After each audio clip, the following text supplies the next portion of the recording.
ഈ അടുത്ത കാലത്ത് നമ്മൾ കണ്ടതാണ് ഇന്ത്യയുടെ അഗ്നി 5ൻ്റെ MIRV ടെക്നോളജിയോട് കൂടിയ വിജയകരമായ പരീക്ഷണം. MIRV ടെക്നോളജി എന്താണെന്നൊക്കെ നമ്മൾ നേരത്തെ ഡിസ്കസ് ചെയ്തിട്ടുള്ളതാണ്.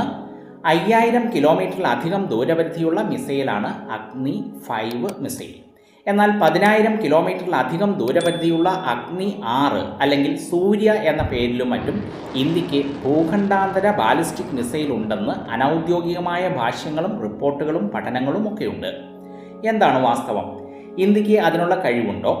ലോകം ഇന്ത്യയുടെ കഴിവുകളെക്കുറിച്ച് പറയുന്നത് എന്തൊക്കെയാണ്? നമ്മുടെ ബാലിസ്റ്റിക് മിസൈൽ ടെക്നോളജി വികസന കുതിപ്പിലെ തളർച്ചയും വളർച്ചയും എന്തൊക്കെ? ഇവയെല്ലാമാണ് ഇന്നത്തെ നമ്മുടെ വീഡിയോയിൽ. 2012 അഗ്നി 5ൻ്റെ ആദ്യ പരീക്ഷണം മുതൽ ലോകം ആകാംക്ഷയോടെ കാത്തിരിക്കുകയാണ് അഗ്നി 5ൻ്റെ പിൻഗാമിയെ. ഒരു വർഷത്തിന് ശേഷം ഒരു ദീർഘദൂര ബാലിസ്റ്റിക് മിസൈലിൻ്റെ ജോലികൾ നടന്നുകൊണ്ടിരിക്കുകയാണെന്ന് പ്രതിരോധ ഗവേഷണ വികസന സംഘടനയുടെ DRDOയുടെ അന്നത്തെ ചെയർമാൻ VK സരസ്വത് സ്ഥിരീകരിച്ചിരുന്നു. ഒരേ സമയം ഒന്നിലധികം ലക്ഷ്യങ്ങൾ തകർക്കാൻ കഴിയുന്ന ഒന്നിലധികം പോർമുനകളുടെ ശേഷിയെക്കുറിച്ചും അദ്ദേഹം സൂചന നൽകി. ആ സമയത്ത് ഡിസൈനുകൾ അന്തിമമായി പ്രോജക്റ്റ് ഹാർഡ്വെയർ റിയലൈസേഷൻ്റെ ഘട്ടത്തിലായിരുന്നു. അഭിപ്രായ പ്രകടനങ്ങൾ നടന്ന് വർഷങ്ങളായിട്ടും അഗ്നി 6നെക്കുറിച്ച്, അതായത് ഇന്ത്യയുടെ ഭൂഖണ്ഡാന്തര ബാലിസ്റ്റിക് മിസൈലിനെ കുറിച്ച് ഭയാനകമായ നിശബ്ദതയാണ് രാജ്യം പാലിക്കുന്നത്. എന്താണ് ഈ നിശബ്ദതയ്ക്ക് കാരണം? ഇന്ത്യക്ക് 10000 കിലോമീറ്റർ ദൂരപരിധിയുള്ള ഒരു ഭൂഖണ്ഡാന്തര ബാലിസ്റ്റിക് മിസൈൽ വികസിപ്പിക്കാൻ കഴിയുമോ? വിജയകരമായ ബഹിരാകാശ പദ്ധതിയുള്ള ഒരു രാജ്യത്തിന്, ഉദാഹരണം ഇന്ത്യ, ലോകത്തെവിടെയും ആണവായുധങ്ങൾ ടാർഗറ്റ് ചെയ്യാനും അവ വിജയകരമായി വിക്ഷേപിക്കാനും കഴിയുമെന്ന് എല്ലായ്പ്പോഴും വിശ്വസിക്കപ്പെടുന്നു. അവർക്ക് ഒരു ഇടത്തരം ഉപഗ്രഹം പോലും ഉയർന്ന ഭൗമ ഭ്രമണപഥത്തിലേക്ക് വിക്ഷേപിക്കാൻ കഴിയുമെങ്കിൽ ഈ ഭൂമിയിലെ തന്നെ ഏത് സ്ഥലവും നശിപ്പിക്കാൻ അവർക്ക് അവരുടെ ബഹിരാകാശ വിക്ഷേപണ വാഹനങ്ങൾ ഉചിതമായ രീതിയിൽ പുനർനിർമ്മിച്ച് ഉപയോഗിക്കാനും കഴിയും. ഇന്ത്യൻ ബഹിരാകാശ ഗവേഷണ സ്ഥാപനം ISRO ഇന്ത്യയുടെ വിജയകരമായ ബഹിരാകാശ പരിപാടികളുടെ നെടും തൂണാണ്. 1980 തദ്ദേശീയമായ SLV-3 റോക്കറ്റ് ഉപയോഗിച്ച് ന്യൂഡൽഹി അതിൻ്റെ ആദ്യ ഉപഗ്രഹം വിക്ഷേപിച്ചു. DRDO വികസിപ്പിച്ച റോക്കറ്റ് ഡോക്ടർ APJ അബ്ദുൽ കലാമിൻ്റെ കീഴിൽ ബാലിസ്റ്റിക് മിസൈലുകളുടെ വികസനത്തിന് തുടക്കമിട്ടു. ഒരു ദശാബ്ദത്തിനുള്ളിൽ SLV-3 റോക്കറ്റിൽ നിന്നുള്ള അറിവും സാങ്കേതിക വിദ്യയും പ്രയോജനപ്പെടുത്തി ഇന്ത്യ അതിൻ്റെ ഉപരിതലത്തിൽ നിന്ന് ഉപരിതലത്തിലേക്ക്, അതായത് സർഫസ് ടു സർഫസ് മിസൈൽ സാങ്കേതിക വിദ്യ ഉപയോഗിച്ച് അഗ്നി മിസൈലിൻ്റെ ആദ്യ പരീക്ഷണ പറക്കൽ നടത്തി. അഗ്നി പരമ്പരയിലെ ആദ്യത്തേതാണ് അഗ്നി 1. 700 മുതൽ 1200 കിലോമീറ്റർ ദൂരപരിധിയാണ് അഗ്നി 1ൻ്റേത്. അഗ്നി 1ൻ്റെ വിജയത്തിന് ശേഷം ഖരദ്രവ ഇന്ധനങ്ങളുടെ മിശ്രിതം ഉപയോഗിച്ച് 4 ഘട്ടങ്ങളുള്ള polar satellite launch vehicle PSLV, അതായത് ഉപഗ്രഹ വിക്ഷേപണത്തിനായിട്ടുള്ള PSLV ISRO വികസിപ്പിച്ചെടുത്തു. ഈ വികസനം അഗ്നി 2 മിസൈലിന്, പ്രത്യേകിച്ച് അതിൻ്റെ 2ാം ഘട്ടത്തിന് വളരെയധികം പ്രചോദനം നൽകുകയുണ്ടായി. 2 ഖര ഇന്ധന ഘട്ടങ്ങളുള്ള ഈ റോക്കറ്റിന് 2000 കിലോമീറ്റർ ദൂരപരിധി ഉള്ളതും ഭാരതത്തെ സംബന്ധിച്ചിടത്തോളം ഇവയുപയോഗിച്ച് പാകിസ്ഥാനിലും തെക്ക് കിഴക്കൻ ചൈനയിലും വരെ ആക്രമണം നടത്താനും കഴിയും. ബഹിരാകാശ സാങ്കേതിക വിദ്യയിൽ രാജ്യത്തിൻ്റെ പുരോഗതിക്കൊപ്പം അഗ്നി സീരീസ് മിസൈലുകളും രാജ്യം നവീകരിച്ചു കൊണ്ടേയിരുന്നു. 3500 കിലോമീറ്റർ വരെ സഞ്ചരിക്കാൻ കഴിയുന്ന അഗ്നി 3, 4000 കിലോമീറ്റർ വരെ സഞ്ചരിക്കാൻ കഴിയുന്ന അഗ്നി 4 എന്നിങ്ങനെയുള്ള മറ്റ് അഗ്നി മിസൈലുകളും ഇന്ത്യ നിർമ്മിച്ചു. 2012 ഏകദേശം 5500 കിലോമീറ്റർ ദൂരപരിധിയുള്ള ഒരു ഗെയിം ചേഞ്ചർ ആയിരുന്നു അഗ്നി 5 ഇൻ്റർ കോണ്ടിനെൻ്റൽ ബാലിസ്റ്റിക് മിസൈൽ, അഥവാ ഭൂഖണ്ഡാന്തര ബാലിസ്റ്റിക് മിസൈൽ. അഗ്നി 5ൻ്റെ വർദ്ധിച്ച പേലോഡിനും ഒന്നിലധികം സ്വതന്ത്രമായി targetable re entry vehicle MIRV കഴിവുകൾക്കും നന്ദി പറഞ്ഞ് ഇന്ത്യ അതിൻ്റെ കൗണ്ടർ ഫോഴ്സ് കഴിവ് വിജയകരമായി പ്രദർശിപ്പിച്ചു. മേൽപ്പറഞ്ഞ 2 കാര്യങ്ങളിലും ഉയർന്ന കൃത്യത അഗ്നി 5നെ ലോകത്തിലെ തന്നെ കൂടുതൽ മാരകമായ ഒരു ഭൂഖണ്ഡാന്തര ബാലിസ്റ്റിക് മിസൈലാക്കി മാറ്റി.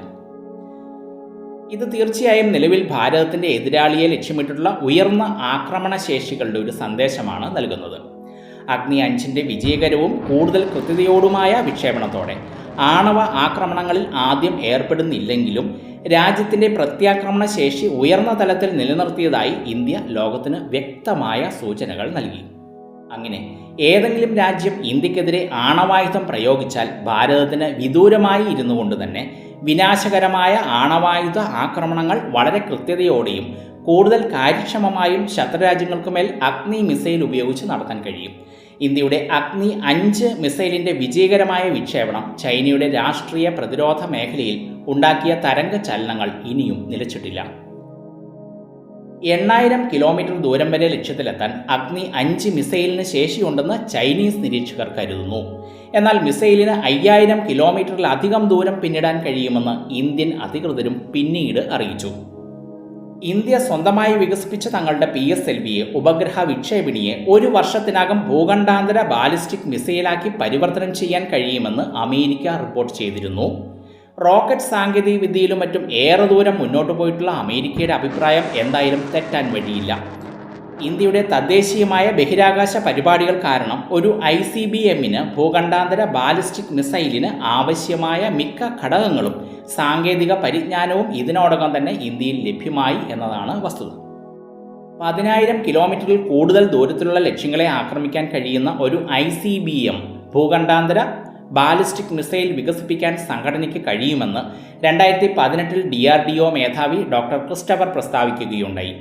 അദ്ദേഹത്തിൻ്റെ അഭിപ്രായത്തിൽ യുണൈറ്റഡ് സ്റ്റേറ്റ്സും യുണൈറ്റഡ് കിങ്ഡവും മറ്റു രാജ്യങ്ങളും ലേസർ സാങ്കേതിക വിദ്യയ്ക്കുള്ള ഘടകങ്ങൾ ഇറക്കുമതി ചെയ്യുന്നത് നിരോധിച്ചപ്പോൾ ഇന്ത്യ അവ സ്വന്തമായി വികസിപ്പിക്കുകയും കുറഞ്ഞ കാലത്തിനുള്ളിൽ തന്നെ ഈ മേഖലയിൽ സ്വയം പര്യാപ്തത കൈവരിക്കുകയും ചെയ്തു. മറ്റു രാജ്യങ്ങൾ നമുക്ക് എന്തെല്ലാമാണോ നിരസിച്ച് ഭാരതത്തെ തളർത്താനോ തളച്ചിടാനോ നോക്കിയത്, സാങ്കേതിക വിദ്യയുടെ കാര്യത്തിലാവട്ടെ ടെക്നിക്കൽ ടൂൾസിൻ്റെ കാര്യത്തിലാവട്ടെ, അവിടെല്ലാം ഭാരതം സ്വന്തമായുള്ള അതിൻ്റെ കഴിവുകൾ വിദഗ്ധമായി ഉപയോഗിച്ച് മുന്നേറുന്ന ഒരു കാഴ്ചയാണ് ലോകത്തിന് എന്നും കാണാൻ സാധിക്കുന്നത്. അപ്പോൾ രാജ്യത്തിന് കഴിവുണ്ട്, മികച്ച ശാസ്ത്രജ്ഞന്മാരുണ്ട്, സാങ്കേതിക വിദ്യകൾ സ്വന്തമായുണ്ട്. എന്നിട്ടും എന്തുകൊണ്ട് ഒരു ഭൂഖണ്ഡാന്തര ബാലിസ്റ്റിക് മിസൈൽ ഇന്ത്യ വികസിപ്പിച്ചില്ല? പാശ്ചാത്യ സഖ്യകക്ഷികൾ ആശങ്കപ്പെടാൻ ഇന്ത്യ ആഗ്രഹിക്കുന്നില്ല എന്നതാണ് സാധ്യമായ ഒരു വിശദീകരണം. അമേരിക്കയും യൂറോപ്പിൻ്റെ ഭൂരിഭാഗവും അഗ്നി 5ൻ്റെ സ്ട്രൈക്ക് പരിധിയിൽ അല്ലാത്തതിനാൽ അവർക്ക് ആശങ്കയ്ക്ക് കാര്യമില്ല. മിസൈൽ ടെക്നോളജി കൺട്രോൾ റീഗെയിമിൽ MTCRൽ ചേരാൻ ഇന്ത്യക്ക് അംഗീകാരം ലഭിച്ചപ്പോൾ തന്നെ ഇത് വളരെ വ്യക്തമായതാണ്. ലോകമെമ്പാടുമുള്ള സുപ്രധാന നഗരങ്ങളെ ആക്രമിക്കാൻ കഴിവുള്ള ഒരു ICBM intercontinental ballistic missile India വികസിപ്പിക്കുകയാണെങ്കിൽ അമേരിക്കയും യൂറോപ്പിലെ മറ്റു രാജ്യങ്ങളും അത് വളരെ ആശങ്കയോടെയോ അല്ലെങ്കിൽ ദേശീയ മനോഭാവത്തിലോ ആവാം അതിനെ കാണുക അല്ലെങ്കിൽ പ്രതികരിക്കുക. ബാലിസ്റ്റിക് മിസൈലുകളുടെ ഫലപ്രദമായ ശ്രേണി ഏറെ ചർച്ച ചെയ്യപ്പെടുന്ന വിഷയമാണ്. ഇന്ത്യക്ക് 10,000 കിലോമീറ്ററോളം ദൂരപരിധിയുള്ള ഒരു ICBM വികസിപ്പിക്കേണ്ടതില്ലെന്ന് നിരവധി യൂറോപ്യന്മാരും അമേരിക്കക്കാരും പറയുന്നു. കാരണം ഭാരതത്തിൻ്റെ ഏറ്റവും വിദൂര എതിരാളി നിലവിൽ ചൈനയാണ്.